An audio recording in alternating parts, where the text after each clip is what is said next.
पद्मशाली शिक्षण संस्था संचलित कुचन प्रशाला कनिष्ठ महाविद्यालय व्यवसाय शिक्षण येथून प्रशालेच्या ज्येष्ठ शिक्षिका सविता चिप्पा व सहशिक्षक अनिल गंजी यांच्या सेवानिवृत्तीनिमित्त भावनिक व उत्साहपूर्ण वातावरणात निरोप समारंभ आयोजित करण्यात आला। या प्रसंगी पद्मशील शिक्षण संस्थेचे विश्वस्त श्री दिनेश यन्नम यांची प्रमुख उपस्थिती होती। यांच्या हस्ते शिक्षण संस्थेमार्फत दोघांचा सत्कार करण्यात आला। यानंतर प्रशालेमार्फत शाल, बुके व भेटवस्तू देऊन त्यांचा गौरव करण्यात आला।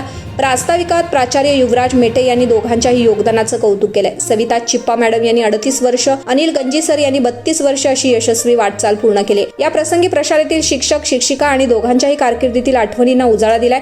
कार्यक्रमाच्या शेवटी गंजी सर यांनी आपली कृतज्ञता व्यक्त करत भावूक निरोप घेतला। चिप्पा मॅडम यांनी आपल्या मनोगतातून त्यांच्या बऱ्याच आठवणी सांगितल्या, ज्या सर्वांना मार्गदर्शक ठरतील। तसेच शिस्त, प्रामाणिकपणा आणि याचं महत्त्व त्यांनी सांगितलं। याचप्रमाणे त्यांच्या यशस्वी कारकिर्दीमागे वडिलांचे संस्कार, कुटुंबाची साथ असल्याचं त्यांनी सांगितलंय। कार्यक्रमाचं सूत्रसंचालन स्वप्ना मोरे यांनी केलं। प्रसंगी उपप्राचार्य अनिल निंबाळकर, उपमुख्याध्यापक मधुकर धर्मसाले, पर्यवेक्षक दत्तात्रय मेरगू, प्रणिता सामल, मल्लिकार्जुन जोकारे, सर्व शिक्षक, शिक्षिका यावेळी उपस्थित होते।